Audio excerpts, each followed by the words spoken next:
I was 36 hours away from becoming his wife when I realized I was actually the punchline of a joke they'd been telling for months. And the worst part, they were still laughing. The dinner table looked perfect. Candles lit. Wine poured. My future mother-in-law at the head of the table looking like she owned every room she'd ever walked into. Because in her mind, she did. My fiancé beside her, relaxed, charming, the version of himself he performed for family, and me, across from them both, smiling like I belonged there. I did not yet know that I was the evening's entertainment. That changed about 40 minutes in. She leaned toward him slow, deliberate, the way people move when they're completely certain no one important is listening, and she laughed. Not loudly. That's what made it worse. It was quiet, satisfied. The kind of laugh that doesn't bounce off walls. It sinks, settles into the room like smoke. And then she whispered something in Italian, low enough that only he could hear, and he smiled back at her like they were sharing the world's best secret. My pulse didn't race. It didn't spike. It simply shifted. One heartbeat, I was the woman marrying him tomorrow. The next,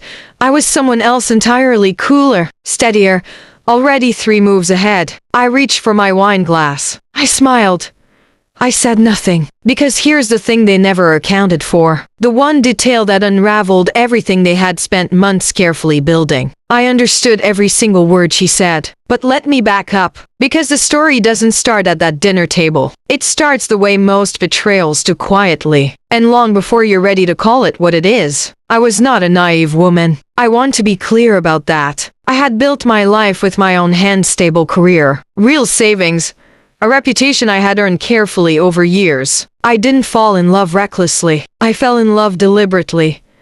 The way I did everything. I chose him. I trusted him. I planned a real future with this man, not a fantasy. An actual life with actual foundations. So when the small things started feeling wrong, I didn't spiral. I paid attention. The hesitation when I entered a room where he and his mother were already talking. The messages he deleted, always casually, always with some easy explanation. The way she looked at me sometimes, not with warmth, not even with coldness, but with something almost like assessment. Like she was calculating something I wasn't supposed to know about. It's a cultural thing, he'd say whenever I noticed. You just wouldn't understand. So I smiled. I made tea. I nodded along, but I listened, carefully, constantly. Because silence isn't emptiness. Silence is strategy. The dinner invitation came the day before the wedding. My mom wants you to come over tonight. Just a small family thing. Sweet, right? Normal leave-in. Except it felt rehearsed, polished in a way that real warmth never quite is. I accepted anyway.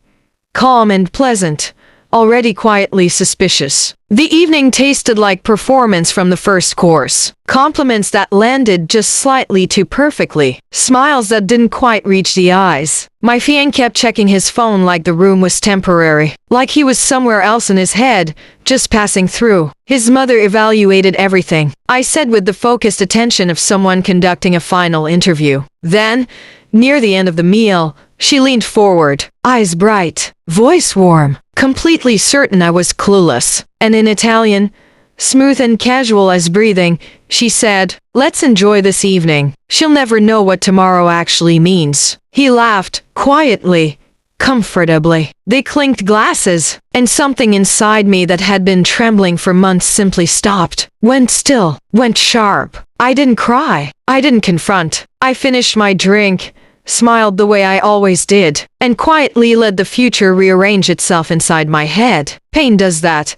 When you stop running from it, it reorganizes you, clears out everything soft and leaves only what's precise. Here's what they didn't know was already in motion. The prenup I had signed months earlier, I had quietly revised it with my attorney the week before, every clause tightened, every loophole sealed, his hidden financial accounts documented. The business trip he took in March, the one with the woman whose name he never mentioned, screenshots, his mother's coordination of the whole arrangement, the plan to humiliate me at the altar, transfer assets out of my reach, and leave me legally gutted while I stood there in my wedding dress holding flowers, recorded conversations, bank transfers, receipts going back 8 months. Every whisper they shared had already become evidence. Every smirk was already a legal exhibit. While they raised their glasses that evening, a quiet countdown was already running. By midnight, the wedding venue would receive formal cancellation documents. By early morning, his accounts would flag under fraud investigation. And every guest on that wedding list, every single one would wake up to a video file in their inbox. His voice, her voice, their plans,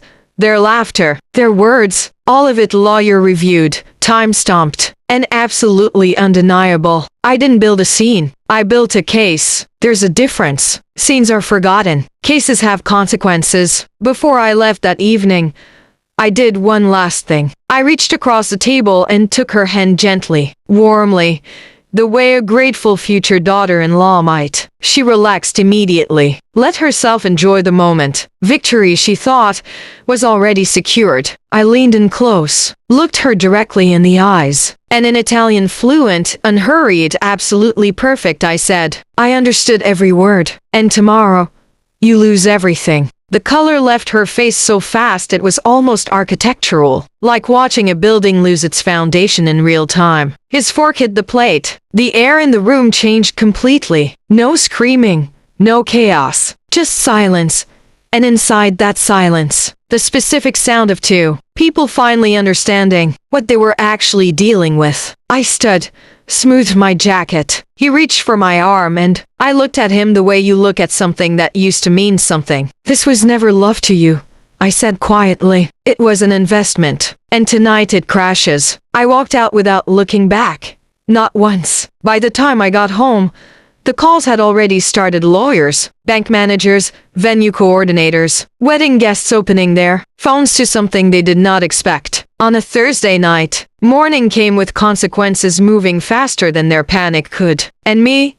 I made coffee, sat by the window, watched the city wake up, peaceful, completely untouched. They had spent months building an elaborate trap, and they were so focused on the architecture of it, so proud of every detail, that they never once stopped to wonder whether the woman walking into it might have already built something better on the other side. They underestimated me. I genuinely love when people do that. It gives me so much room to work. They thought they were writing my ending. They were just handing me the pen.